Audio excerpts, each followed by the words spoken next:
ہم اپنے آپ کو کیا کہتے ہیں؟ اہل سنت وال۔ اچھا، اب یہاں پر ایک بات ذہن میں رکھ لینا کہ اہل سنت والجماعت تو سارے چاروں ائمہ کی اقتداء کرنے والے جو لوگ ہیں نا، چاہے وہ حنفی ہوں، چاہے مالکی ہوں، چاہے شافعی ہوں، چاہے حنبلی ہوں، یہ چاروں ائمہ کی اقتداء کرنے والے لوگ کون ہیں؟ صرف ہم ہی نہیں ہیں، چاروں ائمہ کی اقتداء کرنے والے لوگ کون ہیں؟ اہل سنت والجماعت۔ لیکن ہم آج کل اپنے آپ کو کیا کہتے ہیں؟ بولو، دیوبندی۔ تو دیوبندی کو کہتے ہیں بھائی، کیا ضرورت ہے دیوبندی کہنے کی؟ اس کی ایک وجہ ہے، وجہ یہ ہے کہ جب ملاوٹ کسی چیز میں ہوتی جائے نا، تو پھر کھری چیز کو بیان کرنے کے لیے ذرا تفصیل کرنی پڑ جاتی ہے۔ مثال کے طور پر پہلے زمانے میں جب گھر میں گھی ختم ہو جاتا تھا تو خاوند کاروبار پہ جانے لگتا تو بیوی پھر ایک لفظ کہتی تھی، جی گھی ختم ہو گیا ہے لیتے آنا۔ کیا کہتی تھی؟ گھی ختم ہو گیا ہے۔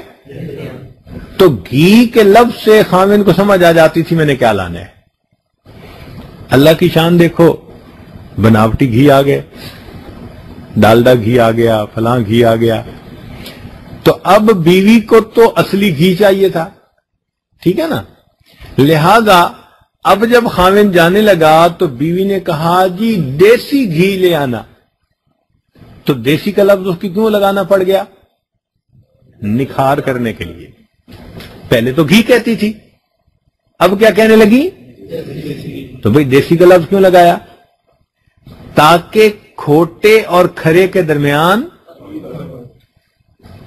اصل اور نقل کے درمیان امتیاز ہو سکے۔ اب اس کو یہ لفظ لگانا پڑ گیا، یہ مجبوری تھی اس کی۔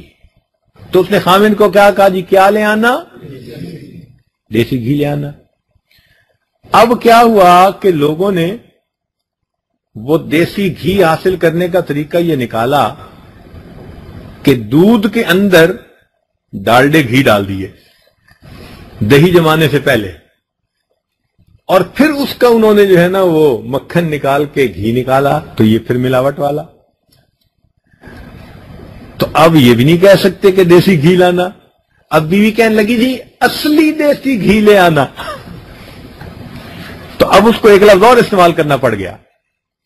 تو یہ جو لفظ وہ استعمال کر رہی ہے وہ اپنی مجبوری کی وجہ سے کر رہی ہے۔ کس کے لیے کر رہی ہے؟ اصلی دیسی گھی، کہ ایسا دیسی گھی کہ جس میں ڈالڈا کی ملاوٹ سے نہ گھی نکالا گیا ہو، بسلے دودھ سے ڈائریکٹ گھی نکالا گیا۔ جس طرح اس عورت کی یہ مجبوری تھی، ہماری بھی یہ مجبوری ہے کہ اتنے فتنے آ گئے ہیں دنیا میں کہ صحیح نشاندہی کرنا مسئلہ بن گیا ہے۔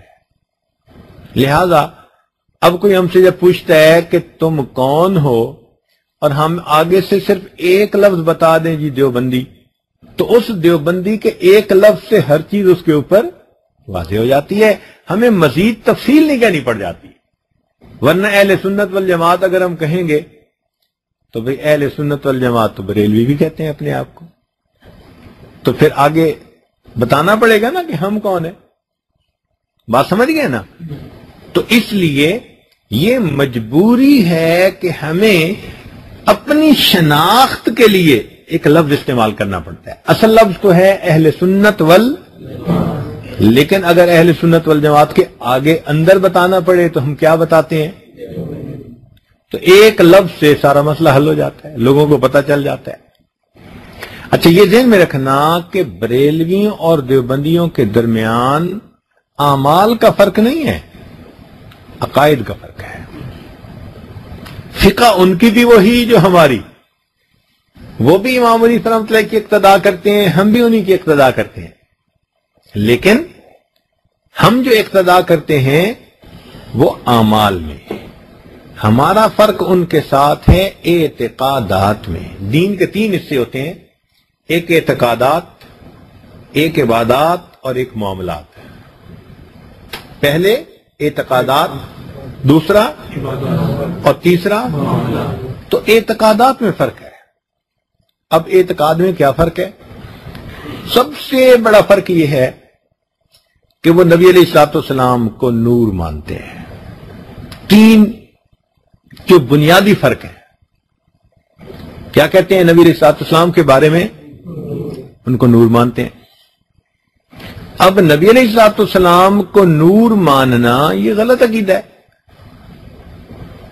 اس کا مختصر سا جواب، بہت چھوٹا چھوٹا جواب کہ جس میں آپ کو بحث میں نہ پڑنا پڑے.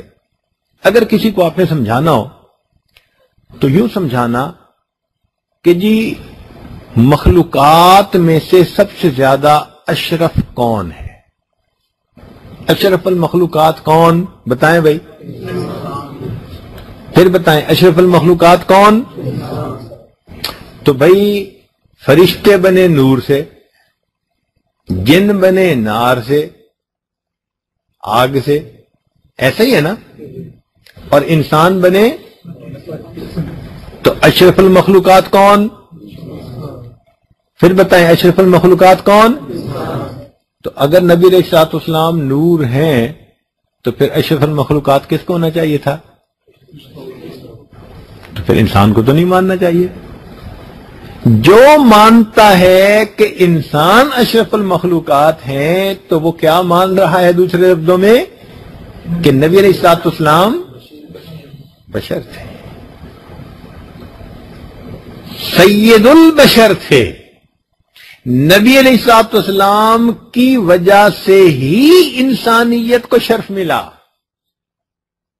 اگر ان کو ہی نور والی مخلوق کے حصے میں ڈال دیا تو پھر تو بھائی نور والی مخلوق اشرف ہو جائے گی نا، اسی کو ماننا پڑے گا.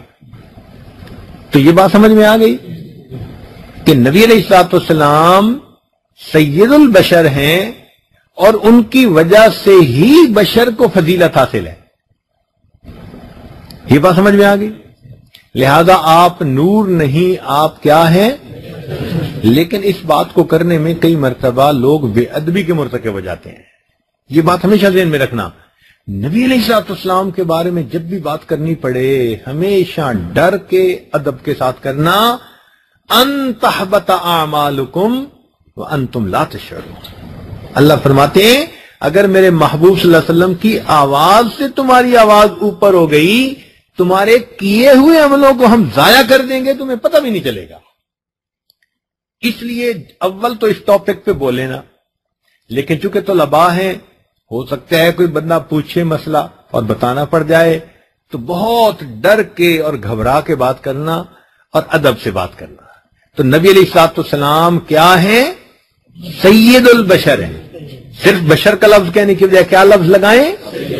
سید البشر ہے. لہذا بشریت کو جو فضیلت ہے وہ نبی علیہ الصلوۃ والسلام کی وجہ سے ہے.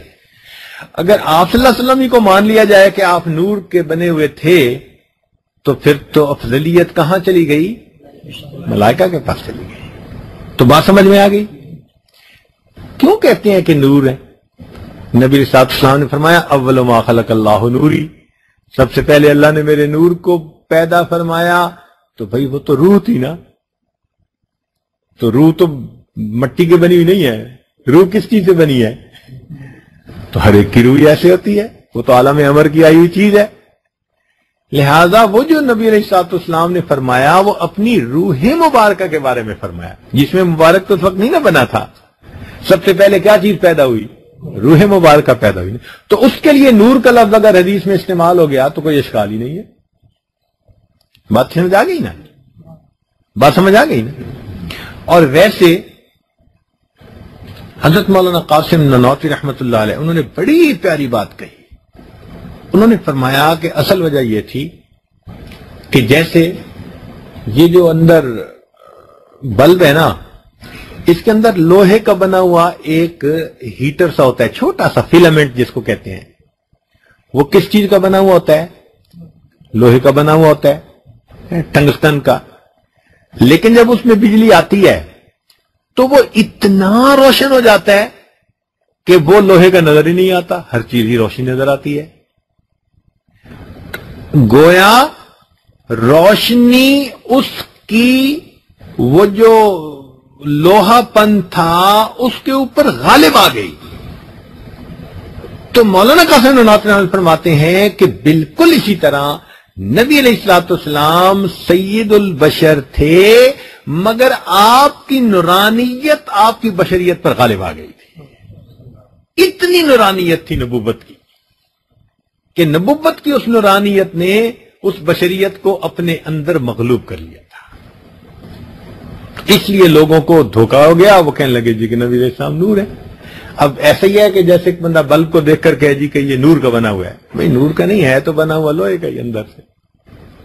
تو نبی علیہ الصلوۃ والسلام سید البشر ہے. کلیئر ہو گیا؟ اس معاملے میں کوئی ذہن میں سوال تو نہیں نا؟ نور اور بشر کے معاملے میں طے ہو گیا. اگلی بات وہ کہتے ہیں کہ نبی علیہ الصلوۃ والسلام حاضر ناظر. نبی علیہ الصلوۃ والسلام کیا؟ حاضر ناظر. بھئی یہ بھی ٹھیک نہیں. کیسے وہ کہتے ہیں؟ دلیل کیا دیتے ہیں؟ دلیل دیکھو عجیب دیتے ہیں. کہتے ہیں جی جہاں تک خدا کی خدائی وہاں تک حضور کی مصطفائی. بھئی یہ بات تو ہم بھی مانتے ہیں، لیکن یہاں سے یہ نتیجہ کہاں سے نکل آیا کہ جی جہاں تک خدا کی خدائی وہاں تک حضور صلی اللہ علیہ وسلم کی مصطفائی؟ وہ تو بات اپنی جگہ سچی ہے. کہتے ہیں لہذا حضور ہر جگہ حاضر ناظر. بھئی ہر جگہ حاضر ناظر تو نہیں. بادشاہ پورے ملک میں بادشاہ ہوتا ہے، تو کیا بادشاہ پورے ملک میں حاضر ناظر بھی ہوتا ہے؟ یہ تو کوئی بھی نہیں مانتا. بھئی جہاں تک حدود ہیں ملک کی وہاں تک بادشاہ کی بادشاہی ہوتی ہے نا. تو کیا کوئی مانتا ہے کہ بھئی بادشاہ سلامت حاضر ناظر ہیں؟ کوئی بھی نہیں مانتا. تو جو مسئلہ نکالتے ہیں نا وہ عجیب سا نکالتے ہیں آگے سے، حالانکہ وہ مسئلہ نہیں. اب ایسے بندے کو کیسے سمجھائیں؟ یوں سمجھائیں کہ اس سے پوچھیں کہ بھئی ایک بات بتاؤ کہ نبی علیہ الصلوۃ والسلام مکہ مکرمہ میں کتنا عرصہ رہے؟ وہ کہے گا 10 سال، نہ 13 سال. کتنا عرصہ رہے؟ 13 سال. پھر اس کے بعد آپ صلی اللہ علیہ وسلم نے ہجرت فرمائی. تو ہجرت فرمانے کے بعد کہاں آ کر رہے؟ ہجرت فرمائی یا نہیں فرمائی؟ بتاؤ، اونچا بولیں. ہجرت فرمائی نا. ہجرت سے پہلے کہاں تھے؟ ہجرت کے بعد کہاں تھے؟ جو حاضر ناظر ہو اس کو ہجرت کی کیا ضرورت ہوتی ہے؟ ہجرت تو تبھی ہوگی نا کہ پہلے مکہ مکرمہ میں زندگی مبارکہ تھی اور اب مکہ مکرمہ سے. تو جو کہتے ہیں حاضر ناظر اس کا مطلب ہے وہ ہجرت کے قائل ہی نہیں، ہجرت پہ یقین ہی نہیں رکھتے. جب اس طرح سادہ لفظوں میں سمجھائیں گے نا تو دوسرے کو بات سمجھ میں آ جائے گی کہ ہاں واقعی بات ٹھیک ہے. تو یہ بات سمجھ میں آ گئی نا. تیسرا بڑا مسئلہ وہ یہ کہتے ہیں کہ جی نبی علیہ الصلوۃ والسلام مختار کل ہیں. نبی علیہ الصلوۃ والسلام کیا ہے؟ مختار کل ہیں. مختار کل سے مراد وہ یہ لیتے ہیں کہ جی نبی علیہ السلام کو اللہ نے ہر اختیار دے دیا ہے. بھئی ٹھیک ہے اللہ تعالیٰ نے اختیار دیا، لیکن اس کا یہ کہاں سے مطلب نکل آیا کہ خود اللہ تعالیٰ بے اختیار ہو گئے؟ یہ تو کہیں نہیں نا مطلب نکلا. تو کیا کہتے ہیں؟ نبی علیہ الصلوۃ والسلام مختار. اور اس کے دلیل کے طور پہ پتہ کیا ہے؟ خدا جے پکڑے محمد چھڑاوے، محمد دا پکڑا چھڑا کوئی نہیں سکتا. اب یہ دلیل دے رہے ہیں. بھئی یہ دلیل کہاں سے آ گئی بھائی کہ خدا جو پکڑے محمد چھڑاوے، محمد دا پکڑا چھڑا کوئی نہیں سکتا. تو یہ ان کی غلط فہمی ہے کہ وہ اس لیے سمجھتے ہیں کہ نبی علیہ السلام مختار کل ہیں. اب اس کا جواب آنا چاہیے نا. کس کا جواب بھلا؟ مختار. اب ایک بات بتائیں کہ نبی علیہ الصلوۃ والسلام نماز ادا فرماتے تھے؟ بتائیں. پکی بات ہے، ادا فرماتے تھے نا؟ کتنی نمازیں فرض تھیں؟ 5 تھیں یا 1 تھی؟ بتائیں، سوچ سمجھ کے جواب دیں۔ 5 نمازیں فرض تھیں یا 1 فرض تھی؟ فرض تھی نا؟ فرض کا مطلب کیا ہوتا ہے؟ چلیں یہ بتائیں۔ فرض کا مطلب یہ ہوتا ہے کہ وہ کام جس کو کرنا لازم ہو، ایسے ہی نا؟ اور نفل وہ کام ہوتا ہے کہ جس میں بندے کو اختیار ہو۔ نفل وہ کام ہوتا ہے کہ جس میں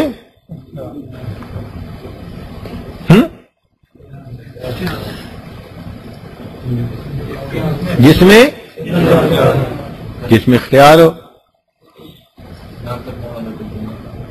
نہ کرنے والے کو اختیار ہو، چاہے تو وہ کرے اور چاہے تو وہ نہ کرے۔ تو نبی علیہ السلام پر جو 5 نمازیں تھیں یا چھٹی تہجد کی نماز تھی، یہ نمازیں کیا تھیں؟ تو فرض میں اختیار ہوتا ہے، تو مختار کل پھر کیسے ہوئے؟ بات سمجھ رہے ہیں نا؟ یا تو اگر مختار کل مانتے ہیں تو کہیں کہ نبی علیہ السلام نفلی نمازیں پڑھتے تھے، نماز فرض نہیں تھی۔ اور اگر کہتے ہیں کہ جی فرض نماز تھی تو پھر اختیار نہیں تھا نا؟ بات سمجھ آ گئی کہ نہیں آ گئی؟ تو مختار کل والا مسئلہ بھی حل ہو گیا۔ ایک طالب علم نے یہ سوال پوچھا ہے کہ جی دلیل وہ یہ دیتے ہیں کہ نبی علیہ السلام کا سایہ مبارکہ نہیں تھا۔ سایہ مبارکہ کا نہ ہونا، اس سے کوئی نور کا ہونا تو ثابت نہیں ہوتا، اس لیے کہ سایہ مبارکہ تو بادل کی وجہ سے بھی، چونکہ اکثر اوقات نبی علیہ السلام کے سر پر بادل سایہ کرتا تھا۔ اور ہم یہ کہتے ہیں کہ اللہ رب العزت نے اس سائے کو اس لیے نہ بنایا کہ کہیں کسی امتی کا پاؤں سایہ مبارک پہ نہ پڑ جائے۔ اللہ کو اپنے حبیب سے اتنی محبت تھی کہ کوئی بے ادبی کا مرتکب نہ ہو جائے، ورنہ جوتوں والے پاؤں سائے پہ آتے تو کیا ہوتا؟ اس لیے اس سے یہ دلیل بنا لینا کہ نبی علیہ الصلوۃ والسلام نور ہیں، یہ تو کہیں سے سمجھ میں بات نہیں آتی۔ تو ایک کہتے ہیں کہ نبی علیہ الصلوۃ والسلام نور ہیں، اس کی دلیل بھی آپ کو سمجھ لگ گئی کہ آپ صلی اللہ علیہ وسلم سید البشر ہیں۔ اور دوسری دلیل کہ نبی علیہ السلام حاضر ناظر ہیں، تو ہجرت کے مسئلے سے یہ بات بھی سمجھ میں آ گئی کہ حاضر ناظر نہیں ہے۔ تیسری بات کہ مختار کل ہیں، تو فرض نماز کے مسئلے سے یہ بات بھی سمجھ آ گئی۔ اور چوتھی بات کہتے ہیں کہ نبی علیہ السلام عالم الغیب ہیں، نبی علیہ السلام عالم اور پھر یہ بھی نہیں کہتے کہ عالم الغیب ہیں تو یہ علم کلی ہے یا جزوی ہے، کہتے ہیں کہ علم غیب ذاتی ہے، کلی ہے۔ یہ مزے کی بات ہے۔ دیکھیں بھائی، جو علم نبی علیہ السلام کو ملا وہ کس نے دیا؟ قرآن کہہ رہا ہے وَعَلَّمَكَ مَا لَمْ تَكُنْ تَعْلَمْ، تو معلوم ہوا یہ ذاتی۔ تو اگر کوئی کہے کہ ذاتی ہے تو ہم قرآن کی آیت بتائیں گے کہ اللہ فرما رہے ہیں وَعَلَّمَكَ مَا لَمْ تَكُنْ، جو آپ نہیں جانتے تھے اللہ نے آپ کو بتایا، اللہ نے آپ کو بتایا۔ اللہ اکبر۔ تو معلوم ہوا کہ ذاتی نہیں، یہ اللہ کی عطا ہے، اللہ کی دین ہے۔ اور دوسری بحث رہ گئی کہ کلی یا جزوی، تو ہم کہتے ہیں کہ جزوی تو علم اللہ نے دیا۔ دلیل وہ کہتے ہیں جی نبی صاحب نے قیامت کی نشانیاں بتائیں، آنے والے وقت کی باتیں بتائیں، غیب کی خبریں بتائیں۔ بھئی غیب کی خبریں بتائیں تو اللہ نے جو بتائیں وہی آگے بتائیں۔ تو اگر جزوی طور پر اللہ نے کچھ بتا دیا تو یہ تو نبوت کے منصب شان کے مطابق ہے۔ باقی یہ بات کہ کوئی کہے کہ جی کلی علم تھا، تو کلی علم تو نہیں تھا۔ دیکھیں اللہ تعالیٰ قرآن مجید میں فرماتے ہیں کہ اے میرے پیارے حبیب وما علمناہ الشعر وما ينبغی لہ، اور ہم نے ان کو شعر کا علم نہیں دیا اور وہ آپ کی شایان شان بھی. تو شعر کا علم نبی علیہ السلام کے پاس تھا؟ تو جب علم نہیں تھا تو کلی کا لفظ بھی استعمال نہیں کر سکتے. تو علم غیب کے بارے میں جو دو لفظ استعمال کرتے ہیں کہ کیا تھا، ذاتی تھا، اس بارے میں بھی آیت مل گئی، اور جو کہتے ہیں کلی تھا تو اس بارے میں بھی وَمَا عَلَّمْنَاهُ الشِّعْرَ، یہ بھی آیت بتا رہی ہے. تو معلوم ہوا کہ اس معاملے میں بھی پتہ صاف ہو گیا. تو یہ 4 بنیادی مسئلے ہیں. اس 4 کے بعد جو باقی ہیں نا وہ چھوٹی چھوٹی باتیں ہیں اور بے وقوفوں والی باتیں ہیں بیچاروں کی. وہ کوئی عقیدے کا کوئی ایسا مسئلہ نہیں ہے اس میں. اب دیکھیں، کہتے ہیں جی کہ ہم نے 11ویں شریف دینی ہے. بھائی اصل میں جو 11ویں یہ ہوتی ہے وہ اللہ کے نام کا صدقہ دیا جاتا ہے. اللہ کے نام پر صدقہ دے دو بھائی، اور اس کا ثواب کسی بزرگ کو پہنچا دو، اتنی سی بات ہے. تو بھائی اس کو تو ہم بھی مانتے ہیں. اس میں جو قباحت ہے نا وہ یہ ہے کہ تاریخ متعین کر لیتے ہیں اور چیز متعین کر لیتے ہیں، اور نمبر 3 کہ یہ عقیدہ رکھتے ہیں کہ جو نہیں دے گا اس کو سزا ملے گی. یہ 3 چیزیں اس چیز کو حرام کر دیتی ہیں. اگر کوئی مہینے کے 30 دن صدقہ کرے تو اس کو اجازت ہے. 11ویں کیوں ضروری ہے بھائی؟ 10ویں کو کرو، 12ویں کو کرو، 13ویں کو کرو، تم متعین کیوں کر لیتے ہو؟ نتیجہ یہ ہوتا ہے کہ آج لاہور میں 11ویں کو دودھ ہی نہیں ملتا چائے پکانے والوں کو. تو تاریخ کا تعین یہ بھی ٹھیک نہیں. بات سمجھ گئے نا؟ پھر چیز کا تعین کہ جی کھیر ہی بنانی ہے، تو بھائی کھیر ہی کیوں؟ آپ اگر پلاؤ بنائیں مرغی والا تو انشاءاللہ کھانے والے اس کو کھائیں گے. اور تیسرا جو نہیں کرتے ان کے بارے میں یہ عقیدہ رکھنا کہ نہیں کریں گے تو ہمیں نقصان ہوگا، ہمارا نقصان ہوگا، یہ ٹھیک نہیں ہے. اگر یہ 3 چیزیں درمیان میں سے نکل جائیں تو ایک بندہ دن میں 10 دیگیں پکائے، اس کو 10 کھانے کی اجازت ہے، اس میں کیا سکتا؟ کیونکہ اصل مسئلہ تو ایصال ثواب ہے نا. ایصال ثواب تو جائز ہے، مگر اس ایصال ثواب پر جو یہ 3 شرطیں لگا دیتے ہیں وہ شرطوں کی وجہ سے وہ ناجائز بن جاتا ہے. بات سمجھ آ گئی؟ تو اس قسم کے چھوٹے چھوٹے ان کے ساتھ مسئلے ہیں. باقی اب انہوں نے آ کے تھوڑا اس مسئلے کو اور زیادہ ہوا دینے کی کوشش کی ہے. چنانچہ مدینہ بھائی کیا حال ہیں، وہ اب مدینہ بھائی بن گئے ہیں سارے کے سارے، ماشاءاللہ. لیکن ہمارا ان کے ساتھ اعتقادات کا جو ہے نا وہ اختلاف ہے. بات سمجھ میں آ گئی؟